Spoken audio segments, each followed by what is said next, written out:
Hello students, मैं ऋषि sir आप सभी विद्यार्थियों का स्वागत करता हूं अपने YouTube channel English Hindi study hub में। आइए आज क्लास 10th का अनिवार्य संस्कृत का द्वितीय पाठ अन्योक्ति विलासा पढ़ना प्रारंभ करते हैं। अन्योक्ति विलासा का अर्थ होता है, सबसे पहले अन्योक्ति विलास का अर्थ जान लेते हैं। अन्योक्ति का मतलब होता है इस प्रकार की उक्ति जो कहीं दूसरों पर गई हो लेकिन उसका अर्थ दूसरों पर निकाला जाए, अर्थात दूसरों पर उसको समाधारित किया जाए, दूसरों पर वो आधारित किया जाए। चलिए पढ़ते हैं। तो इसमें प्रत्येक श्लोक को नितराम नीचो अस्मिति त्वं खेदम कूप कदापि मा कृथा अत्यंत सरस हृदयो यतः परेशान गुण गृहीतासि। चलिए, नितराम नीचो अस्मति तम खेदम कूपा, कूपा माने कुआं, हे कुएं। यहाँ पे क्या लगा है, इसका अर्थ होता है संबोधन का निशान है, इसका अर्थ होता है हे कुएं, मैं अत्यंत, तुम अर्थात तुम अपने आप को इस प्रकार मत सोचो, मैं अत्यंत नीचा हूँ। अत्यंत नीचा अर्थात मैं अत्यंत गहरा का अर्थ है अत्यंत नीचा हूँ। कदापि मा कृथा, इस प्रकार कभी सोच करके अपने आप में दुख मत करो। आगे, अत्यंत सरस हृदयों यतः परेशान गुण गृहीतासि, अत्यंत सरस हृदय वाले, यतः परेशान दूसरों के, अत्यंत सरस हृदय वाले दूसरों के गुणों को गृहीतास ग्रहण करने वाले हो। इस प्रकार तुम अत्यंत सरस हृदय से दूसरों के गुणों को ग्रहण करने वाले हो। तो मनुष्य पर किस प्रकार इसका अर्थ निकालेंगे?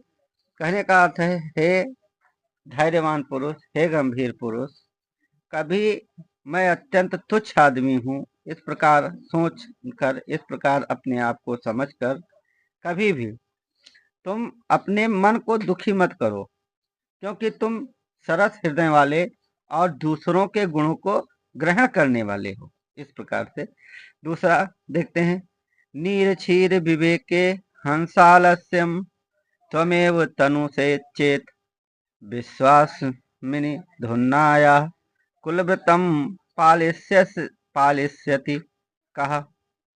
नीरक्षीर विवेके हंसालस्यम त्वमेव तनुषे चेत विश्वासमिन्धुन्नाया कुलव्रतम पालिष्यति कह।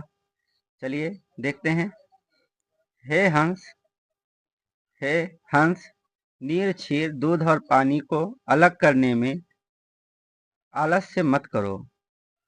हे हंस, त्वमेव तनुश्चेत, हे हंस, तुम कभी भी आलस्य मत करो दूध और पानी को अलग करने में। विश्वास में धुनना है कुलव्रतम पलिष्यति का, इस संसार में अगर तुम ही इस प्रकार आलस करोगे तो इस संसार में अपने कुल की मर्यादा का, कुलव्रतम माने कुल की मर्यादा का पालन और कौन करेगा। अब यहाँ मनुष्य के हिसाब से देख लें, ये तो हंस पर उक्ति कही गई है, इसका प्रत्येक अर्थ मनुष्य से लिया जाएगा। हे गुणग्राही पुरुष, हे गुणवान पुरुष, हे गुण वाले पुरुष, यदि तुम ही गुण और दोषों को समझने में आलस्य करोगे, उचित अनुचित को समझने में यदि तुम ही आलस्य करोगे, इसका निर्णय तुम ही नहीं ले पाओगे कि क्या उचित है, क्या अनुचित है, क्या अच्छा है, क्या बुरा है, तो इस संसार में दूसरा कौन अपने कुल की मर्यादा का पालन करेगा। इस प्रकार अगला, कोकिले याप दिवशान तावद विरसान करील बिटपेशु यावन मिलद लिमालः को अपि रसालः सम्मुलसति। चलिए, कोकिल, हे कोयल, याप दिवशान तावद विरसान करील बिटपेशु, इन अपने इस प्रकार दुखी दिनों या नीरस दिनों को करील के पेड़ों पर व्यतीत कर लो। हे कोयल, अपने नीरस दिनों को, हे कोयल, अपने इस प्रकार के दुखी और नीरस दिनों को करील के पेड़ पर व्यतीत कर लो। फिर या वन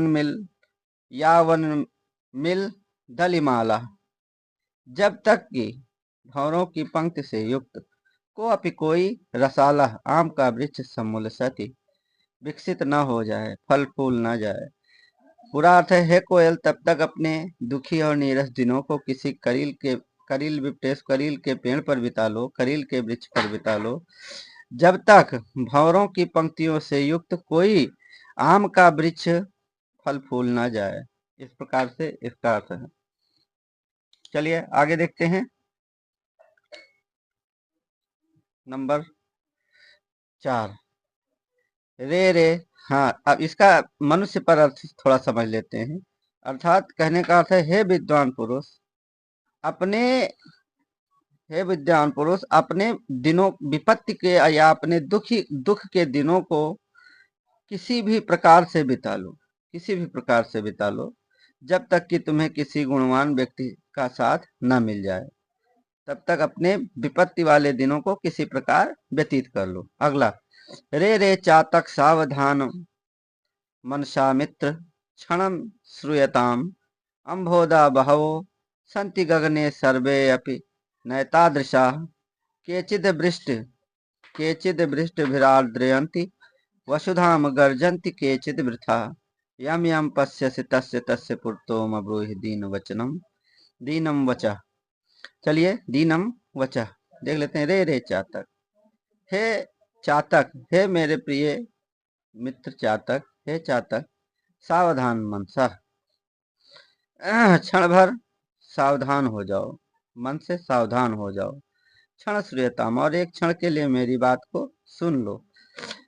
अम्भोदा बहवो शांति गगने सर्वे अपि नयता दृशा, बहुत सारे बादल गगन में इधर उधर उड़ते रहते हैं, किंतु सभी इस प्रकार के नहीं होते हैं। सभी उदार, या कह लें सभी उदार प्रवृत्ति के नहीं होते हैं। सभी एतादृशा माने इस प्रकार के। बहुत सारे बादल गगन में उड़ते रहते हैं, लेकिन सभी इस प्रकार के नहीं होते हैं, या सभी उदार प्रवृत्ति के नहीं होते हैं। केचिद वृष्ट भृद्रयन्ति वसुधाम, कुछ तो बहुत ही वर्षा करके पृथ्वी को भिगो देते हैं। गर्जन्ति केचिद वृथा, और कुछ व्यर्थ में गर्ज कर चले जाते हैं, कुछ व्यर्थ में ही गरज कर चले जाते हैं। यम यम पश्यसि, इसलिए जिस जिस को भी तुम देखो, तस्य पुरतो मब्रूहि दिन विष्णु, उससे दीन वचन मत बोलो, उससे ही दीनता पूर्ण वचन, अर्थात कुछ मांगो ना, उससे ही दीनता पूर्ण वचन मत करो, अर्थात उससे कुछ पानी की मांग मत करो। मनुष्य पर किस प्रकार से हम देखेंगे इसे, कि मनुष्य को किस प्रकार से, इसमें मनुष्य के बारे में बताया गया है।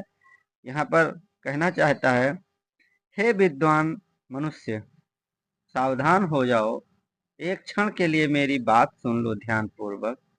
संसार में सभी प्रकार के पुरुष, सभी धनवान और समर्थवान पुरुष ऐसे इस प्रकार नहीं होते हैं। कुछ तो उनमें उदार होते हैं, जो कुछ आपको आपकी प्रार्थना पर दे सकते हैं, परंतु उनमें कुछ अत्यंत कंजूस टाइप के और अत्यंत दुष्ट टाइप के होते हैं, दुष्ट होते हैं। परंतु उनमें कुछ कंजूस और दुष्ट भी होते हैं। तो इसलिए सभी के सामने आशा में हाथ फैलाना दीनता के साथ अच्छा नहीं है। इस प्रकार इस श्लोक का अर्थ है। अगला देखें। ना वै तड़नाथ तापनाद वन्य मध्ये, ना वै तड़नाथ तापनाद वन्य मध्ये, ना वै क्रियात क्लेश्यमानो अहम अस्मि, सुवर्णस्य में मुख्य दुखम तदेकम, यतो मा जना गुंजाया तोलयंती। सोना कहता है, सोने से यहाँ पर मनुष्य पर दिखाया गया है, सोने के अनुसार सोना कहता है, मुझे दुख नहीं है। ना वह ताड़नाथ तापनाद वन मध्य, मुझे इससे ताड़ करने अर्थात पीटने से दुख नहीं है। न आग में, वन्य मध्य माने आग में जलाने से भी मुझे दुख नहीं है। मुझे पीटने से न दुख है, न मुझे आग में जलाने से दुख है। न वह क्रिया विक्रयात क्लेश्यमानो अहस्मि, ना ही मुझे कोई कलेश होता है अर्थात दुख होता है विक्रय कर देने से, बेच देने से। सुवर्णस्य में मुख्य दुखम तदेकम, सोना कहता है मेरे लिए तो मुख्य दुख सिर्फ एक ही है। यतो माँ जना गुंजाया तोले, कि मुझे लोग रत्ती के भाव में तोल देते हैं, रत्ती में तोल देते हैं। समझा? अर्थात रत्ती में तोल देते हैं, लोग मुझे रत्ती में तोल देते हैं। अर्थात मनुष्य के हिसाब से विद्वान आदमी जो स्वाभिमानी होता है उसका इसी प्रकार का मानना होता है विद्वान पुरुष को कि विपत्तियों से, दुखों से उसको डर नहीं लगता है। उसको डर लगता है, उसका अपमान तब होता है जब उसकी तुलना किसी नीच प्रकार के व्यक्ति के साथ कर दी जाती है। नीच व्यक्ति के साथ तुलना करने में उसको डर लगता है। सोने से इस बात की यहाँ पर आदर्श बात आपको बताई गई है। अगला, रात्रि गमिष्यत भविष्यत सुप्रभातम भास्वानुदेश्यति हसिष्यति पंकजाली इत्थम विचिन्तयति कोशगते दुरेफे हा हंत हंत नलनी गज उजहार।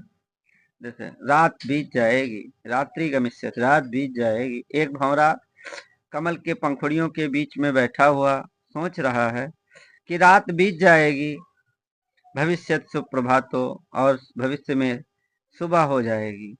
भास्वानुदेश्यति, सूर्योदय होगा। हसिष्यति पंकजाली, सभी पंकज अर्थात कमल के फूल हंसने लगेंगे अर्थात खिल जाएंगे। इत्थम विचिंतयति कोशगते दिरोपे, यही सोचता रहता है वह भंवरा उस कमल के फूल के बीच में बैठा हुआ, पंखुड़ियों के बीच में बैठा हुआ। दिरोपे माने भंवरा, पंखुड़ियों के बीच में भंवरा बैठा हुआ यही सोच रहा होता है कि तभी हा हा हंत नलिनी गज उज्जहारा, कि बड़ी दुख की बात है कि तभी हाथी आती है और उस कमल के फूल को उखाड़ कर लेकर चली जाती है। तो यहाँ पर मनुष्य से क्या है, मनुष्य पूरा जीवन दुख में जब रहता है तो सुख की आशा में लगा रहता है, काम करता रहता है अपने दुख के दिनों को व्यतीत करने की।